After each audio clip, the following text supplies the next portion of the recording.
Seigneur, ta parole est grande, elle demeure à jamais. Ta parole est infaillible, rien ne peut la supprimer. Bienvenue à vous, chers spectateurs, et à tous les spectateurs du monde entier, dans un nouvel épisode de l'émission d'études quotidiennes Toute la Bible, qui, je prie sincèrement, sera une véritable bénédiction pour vous et pour tous les spectateurs partout dans le monde. Nous sommes arrivés dans notre étude du livre de Job, le premier livre poétique de l'Ancien Testament, au chapitre 31. Dans les chapitres 29 et 30, nous avions déjà abordé la perfection personnelle de Job et son honneur devant les gens, et les bonnes œuvres qu'il avait l'habitude de faire. Aujourd'hui, nous allons parler des mauvaises œuvres qu'il n'a jamais faites. Pourquoi alors tout cela lui est-il arrivé? C'est ce que nous apprendrons au fil de notre étude de ce livre. Permettez-moi en début d'épisode de souhaiter la bienvenue à mes invités dans le studio. Dr Adel Habib, bienvenue. Merci frère Ariel. Dr Faïswad, Merci bienvenue. Nous souhaitons également la bienvenue aux invités qui nous accompagnent. Dr Fayez, je vais lire les versets 1 à 12 du chapitre 31 et je reviendrai vers vous avec une question. J'avais fait un pacte avec mes yeux. Comment aurais-je pu porter mes regards sur une jeune fille? Quelle part Dieu m'aurait-il attribué d'en haut? Quel héritage le Tout-Puissant m'aurait-il envoyé du ciel? La misère n'est-elle pas réservée à l'homme injuste et le désastre à ceux qui commettent le mal? Dieu ne voit-il pas ma conduite? Ne compte-t-il pas tous mes pas? Si j'ai marché dans la fausseté, si mon pied a couru vers la tromperie, que Dieu me pèse sur une balance juste et y reconnaîtra mon intégrité. Si mon pas s'est écarté du droit chemin, si mon cœur s'est laissé guider par mes yeux, si une impureté quelconque s'est attachée à mes mains, qu'un autre profite de ce que j'ai semé et que mes jeunes plantes soient déracinées. Si mon cœur s'est laissé attirer par une femme, si j'ai fait le guet à la porte de mon prochain, que ma femme tourne la meule pour un autre et que d'autres couchent avec elle. En effet, c'est un acte scandaleux, une faute qui doit être sanctionnée. C'est un feu qui dévore jusqu'au gouffre de perdition et qui aurait détruit jusqu'à la racine toute ma récolte. J'aimerais que vous commentiez ces paroles. Comme vous l'avez dit dans l'introduction, au chapitre 29, il a énuméré toutes les bonnes œuvres qu'il faisait et il les faisait effectivement. Et le Saint-Esprit les a ratifiées et les a énumérées devant nous. Au chapitre 34, il énumère tout le mal qu'il n'a pas fait. Et en effet, il ne l'avait pas fait et le Saint-Esprit l'a mentionné et l'a ratifié. En réalité, le premier mal qu'il nie est en fait le mal moral, qu'il n'avait pas commis ni en regardant, ni en pensant, ni en agissant. Il nie avoir commis des maux moraux, même en regardant. Et il dit « J'avais fait un pacte avec mes yeux. Comment aurais-je pu porter mes regards sur une jeune fille ?» Il ne regardait pas de fille du tout. Et j'aimerais rappeler à nos téléspectateurs que cet homme avait vécu avant la loi. Avant, tu ne commettras pas d'adultère.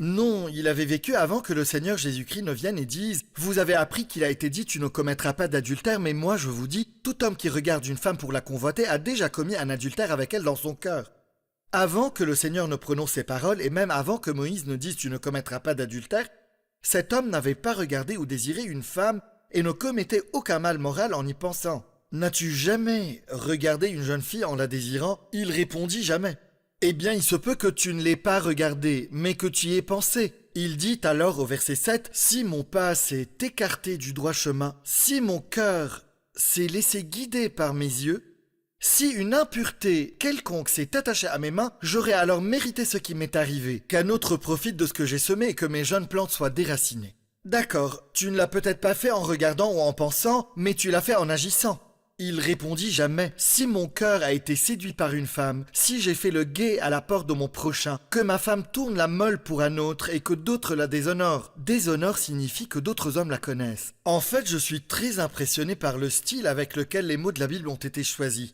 Et les mots de la Bible ont été choisis d'une certaine manière, qui ne porte pas atteinte à la décence et n'entraîne aucune gêne, ce qui me permet de les lire en public. Par exemple en disant et que d'autres la déshonorent, car je sais que c'est un mal et le Seigneur déteste énormément ce péché, car ce serait une faute qui doit être sanctionnée. Mais je ne l'ai pas commis, il n'a pas commis de maux moraux, ni par le regard, ni par la pensée, ni par l'acte, et en effet il ne faisait pas cela.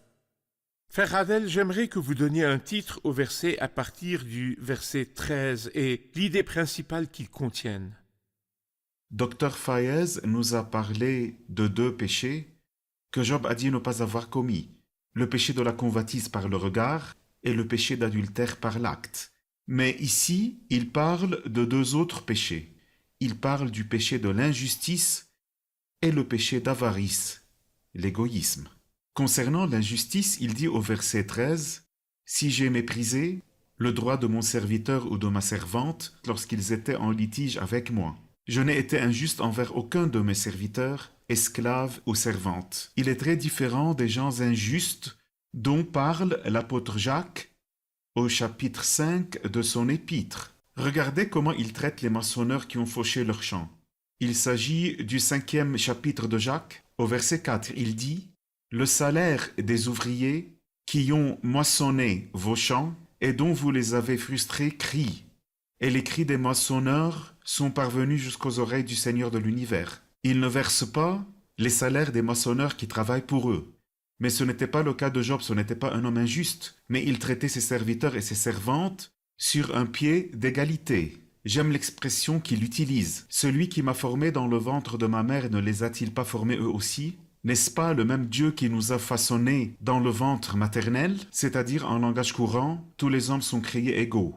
Il se distingue également d'un autre maître qui traitait ses serviteurs de manière brutale. Dans 1 Samuel 30, il y avait un maître amalécite. Quand son serviteur égyptien est tombé malade, il l'abandonna dans le désert. Ce n'était pas le cas de Job. Donc c'est le péché d'injustice. Quant au second, c'est le péché d'avarice. Il aurait pu garder ses propres biens pour lui et pour ses enfants. Il aurait pu dire comme l'homme qui a dit « Tu as beaucoup de biens en réserve pour de nombreuses années. Repose-toi et mange, bois et réjouis-toi. » Mais il ne l'a pas dit. Mais il dit au verset 16, « Ai-je refusé aux faibles ce qu'ils désiraient? Ai-je fait languir les yeux de la veuve? Ai-je mangé tout seul mon morceau de pain sans que l'orphelin n'en ait eu sa part? » etc. Avant que le commandement de la parole de Dieu ne soit écrit, il vivait dans une religion pure et sans tache, qui consistait à s'occuper des orphelins et des veuves dans leur détresse. Des paroles très fortes. Si seulement nous, qui avons été justifiés par la foi, vivions Exactement. ainsi. Nous allons faire une pause et puis nous reviendrons pour prendre une question. Chers spectateurs, je vous retrouve après la pause. Restez avec moi. Job, dans ce premier monologue de lui-même, affirme sa justice et affirme que l'homme reste incapable de découvrir la sagesse de Dieu. Dans son deuxième monologue, il se souvient de son passé, décrit son présent et défend son innocence en demandant à Dieu de le défendre. C'est comme s'il se tapotait l'épaule, se félicitait pour toutes ses bonnes œuvres et ses bonnes manières. Par conséquent, tout le monde est attristé par sa condition actuelle.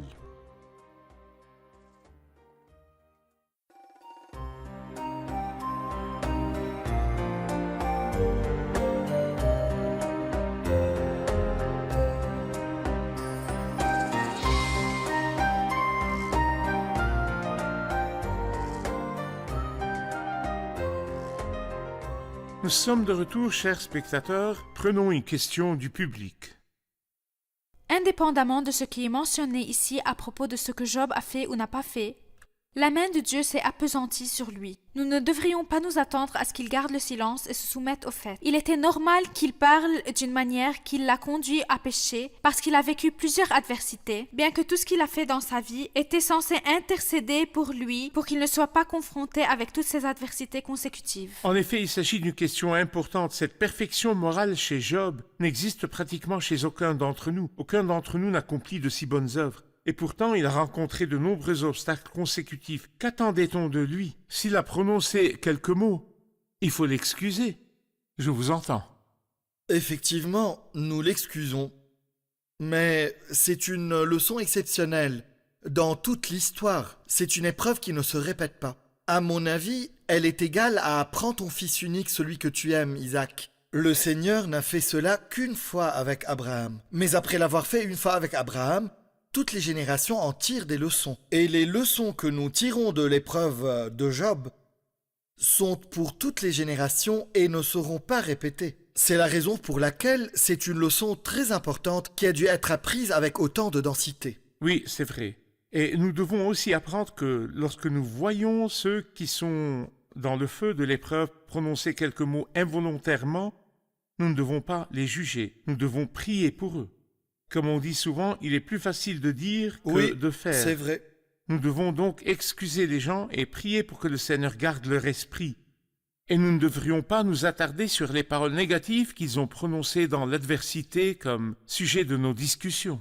Le Seigneur a dit quelque chose à Satan pendant la deuxième série d'épreuves. Lors de la première épreuve, il lui a dit « Voici tout ce qui lui appartient, je te le livre seulement, ne porte pas la main sur lui. » Mais lorsque Dieu a permis la deuxième série d'épreuves envers Job, il dit à Satan « Le voici, je te le livre. Seulement épargne sa vie. » Le terme « sa vie » signifie son esprit, car toutes ces épreuves auraient pu facilement le rendre fou. Le Seigneur a donc fixé des limites à Satan et lui a dit de ne pas rendre Job fou, parce qu'il aurait en effet pu devenir fou. Personne ne peut endurer tout cela.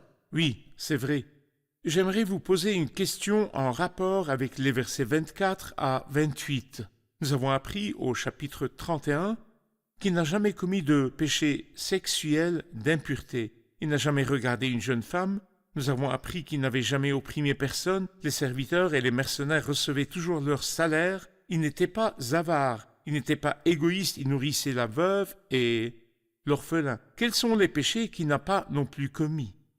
Il nie avoir commis 2 péchés, l'idolâtrie et l'amour de l'argent. Il dit « Si j'ai placé ma confiance dans de l'or, si j'ai dit au métal précieux, tu es ma sécurité, si je me suis réjoui de la grandeur de ma fortune, de la quantité de mes biens, si j'ai regardé la lumière du soleil quand il brillait, la lune quand elle s'avançait radieuse, parce que l'idolâtrie avant le déluge ne visait que l'adoration du soleil et l'adoration de la lune. Adoration des corps célestes, des étoiles, du soleil et Oui. de la lune. Je n'étais pas un adorateur d'idoles, et je ne comptais pas sur mon argent et je ne l'aimais pas. Ce n'était pas mon trésor.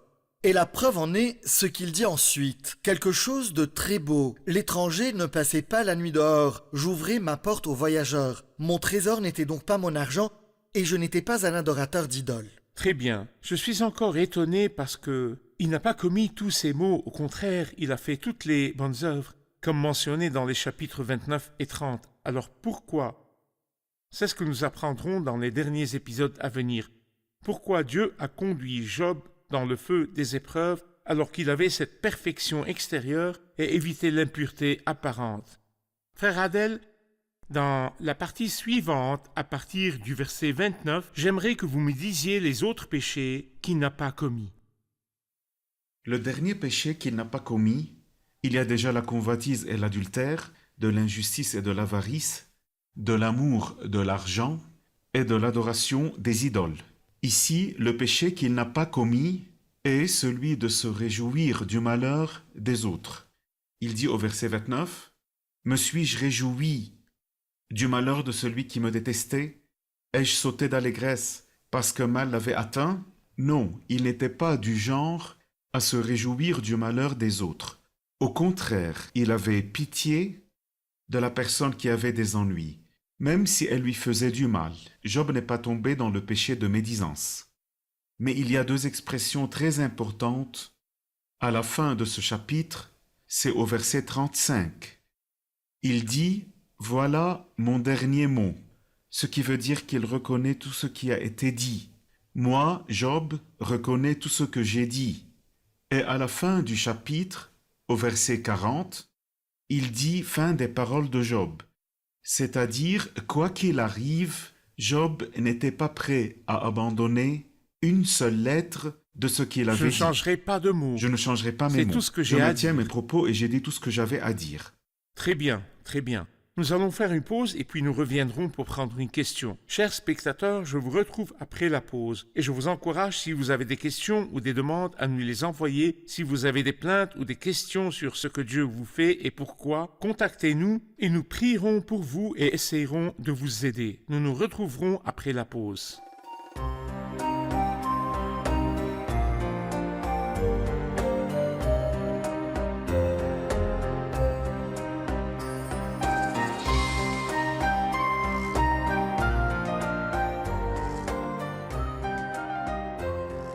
Nous sommes de retour, chers spectateurs, pour prendre une question du public. J'ai une question à poser. est-ce que le croyant peut éviter les épreuves difficiles s'il a répondu à la petite voix du Seigneur au début? Une question importante. Quelles sont les chances qu'un croyant puisse éviter les épreuves difficiles venant du Seigneur? Le croyant peut éviter la douleur de la discipline s'il marche droit devant le Seigneur. Car la Bible nous enseigne que s'éloigner du Seigneur n'apporte que de la souffrance. Il y a un verset magnifique dans le psaume 119, verset 67. L'auteur dit « Avant d'être humilié, Je m'égarais. Maintenant, je me conforme à ta parole. » En d'autres termes, c'est l'erreur qui m'a fait souffrir, n'est-ce pas? C'est-à-dire que l'égarement de David, son éloignement au Seigneur, c'est ce qui l'a fait souffrir. Et il l'a gratté sur les portes de ses ennemis. Donc, si je marche droit, je peux éviter le feu de la discipline. Quant aux épreuves qui ne sont pas destinées à la discipline, je ne pense pas que les croyants puissent les éviter. Elles ne sont pas facultatives, mais obligatoires. L'apôtre Pierre a dit « Puisqu'il le faut, vous êtes pour un peu de temps attristés par diverses épreuves. » Très bien. Dr Fayez, j'aimerais que vous commentiez la signature de Job sur ces mots. Mais avant de signer, il dit au verset 35 « Si seulement quelqu'un m'écoutait, voilà mon dernier mot, que le Tout-Puissant me réponde. Quant à la plainte écrite par mon adversaire, je la mettrai sur mon épaule, je la porterai sur mon front comme une couronne. » Fin des paroles de Job. Après que Job ait passé en revue toutes les bonnes œuvres qu'il a faites au chapitre 29 et tout le mal qu'il n'a pas commis au chapitre 31, il mettait Dieu au défi de lui répondre. Il dit alors « Si seulement quelqu'un m'écoutait », ce qui signifie « J'espère que le Seigneur qui m'entend me dira si ce que j'ai dit est faux. Je tiens à toutes mes paroles et voici ma signature. Quant à la plainte écrite par mon adversaire, c'est-à-dire, y a-t-il quelqu'un qui me reproche quelque chose au sujet de choses que j'ai dit ne pas avoir faites, comme s'il citait les paroles du Seigneur, avec une grande différence évidemment. Qui de vous me convaincra de pécher?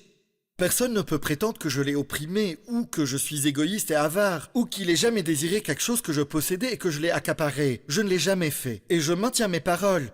Et voici ma signature. Non seulement cela, mais je maintiens mes paroles. Qu'il y pousse des ronces au lieu du blé et de la mauvaise herbe au lieu de l'orge. C'est impossible. C'est impossible. Même si cela arrivait, je maintiendrai mes paroles. Des paroles très fortes. Je veux poser une question à chacun d'entre nous. Si Job dit que sa justice extérieure était si magnifique, c'est-à-dire que toutes ses œuvres justes étaient vraiment respectées, bien sûr nous ne négligeons pas le défaut interne qui a conduit Dieu à le presser de se repentir et à compter sur la justice de Dieu et non sur sa propre justice. Mais il a dit qu'il était généreux avec la veuve et l'orphelin et qu'il était juste envers les opprimés. Nous avons la justice de Dieu, n'est-ce pas?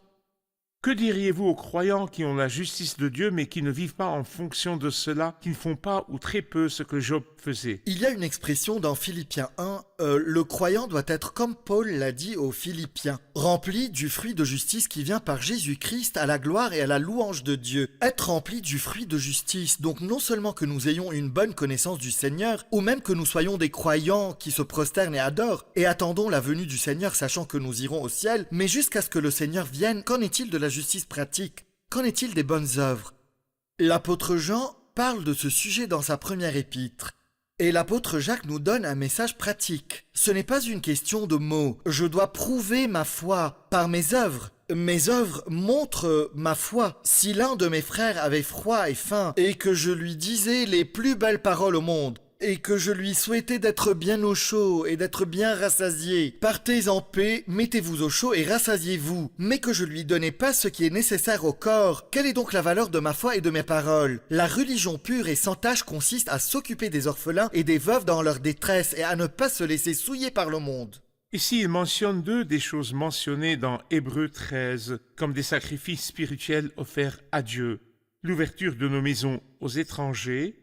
N'oubliez pas l'hospitalité et la distribution de nourriture, de boissons et du bien à tout le monde, aux pauvres, aux orphelins et aux veuves. Et n'oubliez pas de faire le bien et de vous entraider, car c'est à de tels sacrifices que Dieu prend plaisir. Bien souvent, nous privons Dieu d'offrandes qui auraient pu lui plaire. Frère Ayad, j'aimerais ajouter que nous avons beaucoup plus de privilèges que Job. Le Saint-Esprit n'habitait pas en Job, mais il habite en nous. Job n'avait aucun livre des livres de la Bible, mais nous avons 66 livres. En cela, nous nous distinguons de Job. Sa divine puissance nous a donné tout ce qui est nécessaire à Et la nous vie et à avons la en nous piété. la vie de Dieu. Il est honteux pour nous, en tant que croyants, de mener une vie avec un niveau de justice très bas. Il y a une expression que j'aimerais souligner. Lorsqu'il dit « Ai-je refusé aux faibles ce qu'ils désiraient? Ai-je fait languir les yeux de la veuve ?» Il n'a pas dit qu'il se contentait de satisfaire les besoins des pauvres. Non, il a dit « Ai-je refusé aux faibles ce qu'ils désiraient? Tout ce qu'ils désirent. » Leur désir. Il vivait dans une communauté orientale. Alors j'imagine que si un jour une femme dit à Job que ses enfants aimeraient avoir un petit déjeuner avec du lait et du beurre, et qu'elle souhaitait donc posséder 2 vaches, il lui aurait demandé de prendre 2 vaches de son propre troupeau et de rentrer chez elle pour que ses enfants se nourrissent. Il n'a pas fait languir les yeux de la veuve. Je n'accepterai jamais laisser la veuve pleurer alors qu'elle demande à Dieu de subvenir à ses besoins et qu'elle continue à pleurer. Je ne ferai jamais cela. Au contraire, j'irai subvenir à ses besoins pour réjouir son cœur. Je remplissais de joie le cœur de la veuve et je ne fais pas languir les yeux de la veuve. Quelle belle conscience, quelle beauté!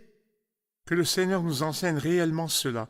Nous péchons beaucoup lorsque nous renonçons à cette justice pratique extérieure parce qu'elle remet en question la qualité de notre foi. La foi qui ne produit pas de justice pratique est douteuse et est considérée comme une foi morte. Qu'avons-nous appris de l'épisode d'aujourd'hui? Quand je vois la droiture morale de Job et sa vie irréprochable, je me demande pourquoi Dieu lui a fait endurer toute cette souffrance. Mais je pense à moi en tant que mère. Je vois qu'à chaque fois que mon fils fait quelque chose de mal, je m'empresse de le discipliner immédiatement parce que je veux qu'il soit dans la meilleure condition morale possible. D'accord. Et je me suis souvenu des paroles de Christ lorsqu'il dit « Si donc, mauvais comme vous l'êtes, vous savez donner de bonnes choses à vos enfants, votre Père céleste donnera d'autant plus. » Dieu voulait voir Job dans sa plus belle image, c'est pourquoi il a permis qu'il passe Pour par son la bien. douleur. D'accord. Ce qui compte vraiment, ce n'est pas ce que je dis de moi, mais ce que Dieu dit de moi. Je dois lui dire, examinez-moi, ô Dieu, et connais mon cœur.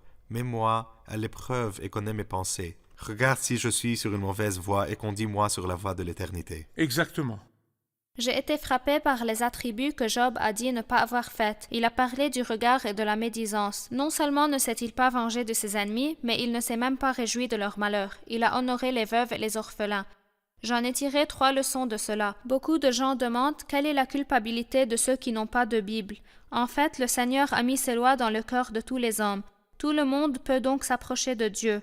La deuxième chose est que les principes de Dieu, qui sont des principes moraux élevés, sont les mêmes depuis le tout début de la création. Donc, il est facile de vérifier si tout principe vient de Dieu ou non. De plus, si Job, qui n'avait pas de livre dans lequel la parole de Dieu était écrite, pouvait connaître les commandements de Dieu et y obéir, à plus forte raison, nous devrions vivre selon ses commandements. Très bien, c'est bon. Je prie pour que lorsque je traverse des adversités et des moments difficiles, je ne m'affaiblisse pas et que je n'oublie pas que la main de Dieu est sur moi, mais plutôt que je vois sa main me guider à travers les différentes circonstances. Très bien. J'aimerais clôturer cet épisode en priant pour nos frères qui souffrent. Nous ne savons pas qui nous regarde en ce moment. Peut-être que quelqu'un qui a une maladie grave ou quelqu'un qui traverse une épreuve nous regarde. Quelqu'un qui a perdu un membre de sa famille, quelqu'un de persécuté. Nous devons prier pour eux et pas seulement leur dire quelques mots. Alors s'il vous plaît que quelqu'un d'entre vous prie pour nos spectateurs bien-aimés qui souffrent. Seigneur, nous te remercions de tout cœur et nous t'adorons parce que tu es bon et miséricordieux. Tu es généreux et bienveillant et tu as marché devant nous dans le désert. Et tu as expérimenté toutes les adversités et tu as été éprouvé en toutes choses. Tu as acquis de l'expérience en souffrant dans le désert. C'est pourquoi tu peux sentir chaque âme éprouvée et souffrante. Tu peux sentir les pauvres, tu peux sentir la souffrance des opprimés. Tu peux sentir ceux qui ont été abandonnés par leurs proches. Non seulement tu as été un jour un homme comme nous qui sympathise et qui a pitié, mais parce que tu es Dieu avec toutes les capacités de Dieu, tu peux nous sauver de toutes les épreuves et de tous les problèmes. Nous te remercions de tout cœur. Tu peux tendre la main à chaque âme souffrante pour lui donner de la force, pour la soutenir, l'aider et la serrer dans tes bras. Tu répètes tes promesses à chaque âme fatiguée, que tu la sauveras de la tribulation par la méthode que tu choisis et au moment que tu auras choisi. À toi toute la gloire. Amen.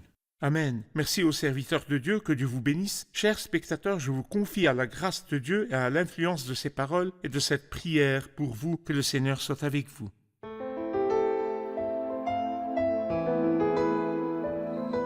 Seigneur, ta parole est grande, elle demeure à jamais. Ta parole est infaillible, rien ne peut la supprimer.